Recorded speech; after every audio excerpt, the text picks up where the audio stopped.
అన్న ఇప్పుడు మనం చూసుకుంటే కుక్కటిపల్లి కేసు చూసాం కదా, చిన్నపిల్లగాడే ఆ చిన్న అమ్మాయిని చంపేయటం, అంత క్రిమినల్ గా ఆలోచించడం, సైకోగా చేయటం అనేది దేనికి కారణం? తల్లిదండ్రి పెంపకం అనుకోవచ్చు, సోషల్ మీడియా అనుకోవచ్చు. మనం రెండు ఉంటాయి. ఇప్పుడు తల్లిదండ్రులు చూసే విధానాన్ని బట్టి ఉంటది.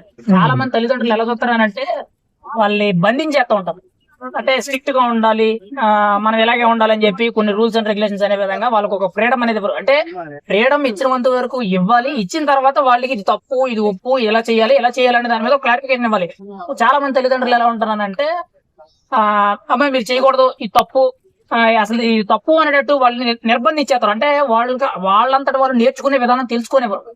అంటే తప్పు చేయమని కాదు, దాని గురించి తెలుసుకోవాలి. వీళ్ళేంటంటే ముందు మనం మంచిగా ఉండాలి, సమాజంలో ఉన్న వాళ్ళందరూ ఏమనుకుంటారని చెప్పి ఈ పాయింట్ ఆఫ్ వ్యూ లో వాళ్ళని కావాలని భయపెడతా ఉంటారు, వాళ్ళని నిర్బంధిస్తూ ఉంటారు. దాని వల్ల ఏంటంటే వీళ్ళ మైండ్ అంతా కూడా ఎంతసేపు డిస్టర్బ్ గా ఉంటది. ఆ ఆలోచనలు పెరిగిపోయి వీళ్ళ సోషల్ మీడియాలో చూసిన కొన్ని వీడియోల వల్ల వీళ్ళు ఇలా తయారవుతా ఉంటారు. సోషల్ మీడియా పూర్తి ఇన్ఫ్లుయెన్స్ చేసిందనంటే ఇన్ఫ్లుయెన్స్ గా అది వేరే విషయం. ఏదైనా సరే తల్లిదండ్రులు వాళ్ళు చేసే ప్రవర్తన, ఇప్పుడు తల్లిదండ్రులు ఇద్దరు గొడవ వేసుకుంటారండి, పిల్లలు ఎదురుగానే బూతులు మాట్లాడుకోవడాలు, తిట్టుకోవడాలు, కుట్టుకోవడాలు, ఇలాంటి క్రైమ్స్ గురించి ఇలా రకరకాలుగా ఉంటారు. వాళ్ళు ఏంటంటే తల్లిదండ్రులు ఏది చెప్తే అదే నిజం అనుకుంటారు. అంటే ఎదిగే వయసులో పిల్లలకి, మెచ్యూరిటీ వచ్చిన పిల్లలు వేరు, ఎదిగే వయసు పిల్లలు వేరు. ఇప్పుడు 10th క్లాస్ పిల్లడు అంటే ఎదిగే వయసే కదా. మన కుర్రోడు తల్లిదండ్రులు గేమ్ ఇవ్వడం లేదు, నాకు బ్యాట్లు ఇవ్వడం లేదు, కొనుక్కోవడానికి ఏమి ఇవ్వట్లేదు అని చెప్తున్నాడంట. స్కూల్ ఫీజు కూడా కడతలేదని చెప్తే అంటే తల్లిదండ్రులు వాళ్ళు ఉండి ఏం ప్రయోజనం అనేది వాళ్ళు ఒకసారి అర్థం చేసుకోవాలి. ఎంతసేపు కూడా సమాజంలో ఎవడేమనుకుంటాడు అని తర్వాత ఇచ్చాం. మీ పిల్లలు మీరు ఎలా కంట్రోల్ చేయగలుగుతున్నారు, మీ పిల్లల గురించి మీరు ఎంత శ్రద్ధ తీసుకోగలుగుతున్నారు, మంచి చెప్పాలి, చెడు చెప్పాలి, కానీ చెడు చేయని ఒకటి జాగ్రత్త పడగలం. అంతే తప్పితే ఒకే వైపు వాళ్ళని జైల్లో పెట్టి నిర్బంధిస్తే వాళ్ళకి ఎలా ఉంటదంటే వాళ్ళకు ఒక ఇన్కన్వీనియన్స్ ఫీలింగ్ వచ్చేసి ఏదో ఒక టైంలో వాళ్ళు బ్లాస్ట్ అయిపోయి ఇది చెయ్యాలి అనే విధంగా వాళ్ళు ఒక తప్పు దారి పడతారు. ఇప్పుడు 10th క్లాస్ కుర్రోడికి అది చేయవలసిన అవసరం ఏంటంటే వాళ్ళ ఇంటికి దొంగతనానికి వెళ్ళాలంటే అక్కడ దొంగతనానికి వెళ్ళిన తర్వాత పిల్ల చూసిందని చెప్పి తనని 20 కత్తిపోట్లు పోడాల్సినంత అవసరం ఏంటండి?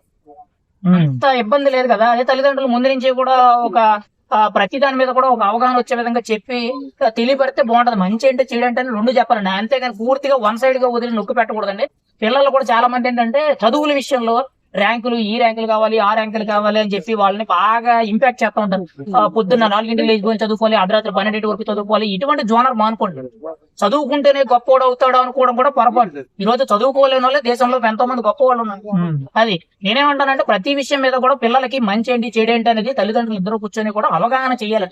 అది ప్రతి విషయంలో, ఇప్పుడు ఆ చదువు విషయంలోనే కాదండి, ప్రతి విషయంలో కూడా చెప్పాలి. ఇంట్లో జరిగే పని కానీ లేదంటే బయట సమాజంలో జరిగే పనులు కానీ వాళ్ళు ఏ విధంగా బతుకుతున్నారు, ఎలా ఎదగలుగుతున్నారు, ఎలా రూపాయి సంపాదించుకోగలుగుతున్నారు, సమాజంలో మంచి ఏంటి చెడు ఏంటి అనేది ప్రతి ఒక్కటి కూడా వివరించు పిల్లలకి చెప్పాలండి. అంతే తప్పితే వీళ్ళు తిట్టుకునేది కొట్టుకునేది వీళ్ళు చేసే దరిద్రాలన్నీ కూడా పిల్లల ముందే చేస్తారు. వాళ్ళకి బాగా రిజిస్టర్ అవుతాయి. ఎదిగే వయసులో పిల్లలు ఏది చూస్తే అదే నిజమని నమ్ముతారు, ఏది చెప్తే అదే నమ్ముతారు. తల్లిదండ్రులు ఏది చెప్తే అదే నిజం నమ్ముతారు. దాన్ని అన్ని విధాలుగా కూడా కవర్ చేసే విధంగా ఉండాలి. వన్ సైడ్ గా ఉండకూడదు. ఎప్పుడు కూడా వాళ్ళకి ముందు కూడా అన్ని విషయాల్లో అవగాహన కల్పించాలి.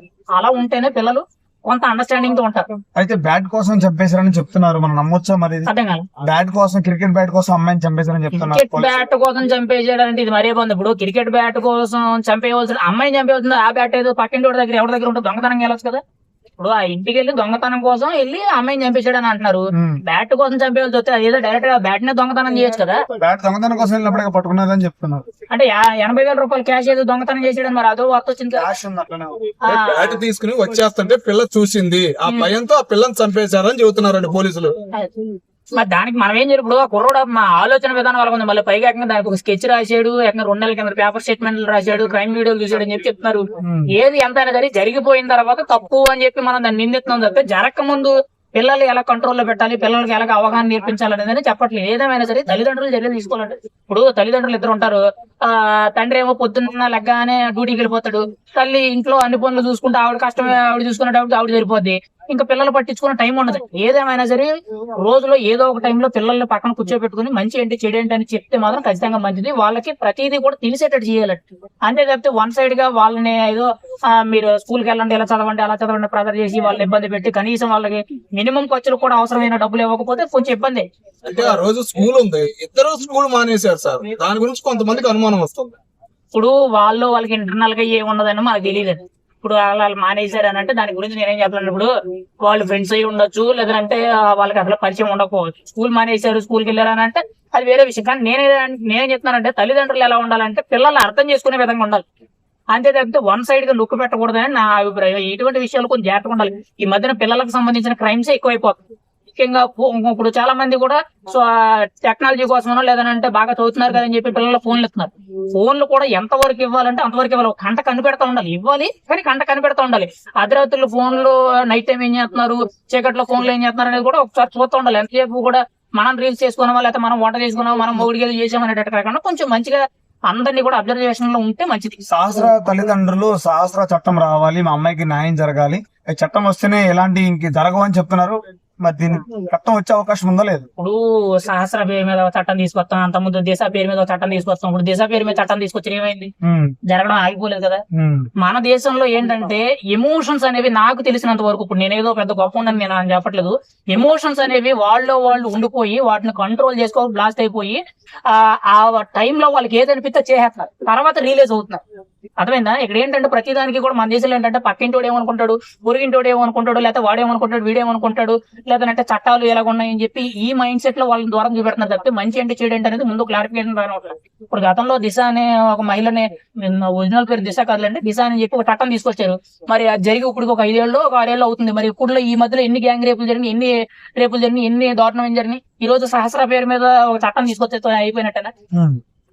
పిల్లల్లో తల్లిదండ్రులు అవగాహన కల్పించాలండి. పిల్లలకి మంచి ఏంటి చెడు ఏంటి అనేది ప్రతిదీ కూడా పక్కన కూర్చోబెట్టి నేర్పాలి. వీళ్ళ ఆడవాళ్ళేమో సీరియల్ చూసుకోవడం, అబ్బాయిలు తండ్రులేమో 90 వేసుకుని క్వార్టర్ వేసుకుని పండుకుంటారు. పిల్లలకి ఎలా అవగాహన అవుతుంది? ఇప్పుడు తల్లిదండ్రులు ఎడ్యుకేటెడ్ అయ్యి వాళ్ళు కొంచెం అవగాహన వచ్చి వాళ్ళు పిల్లలకి చెప్తే అంటారు. ఇప్పుడు ఇదేదో చెప్తారు కదా సామెత, ఒక పిల్లోడు చదువుకునే పిల్లోడికి మొదటి టీచర్స్ అంటే తల్లిదండ్రులు అని చెప్తారు. మరి మొదటి టీచర్ ఏం చెప్పకపోతే మిగతా వాడు చెప్తే ఎవడంటాడు?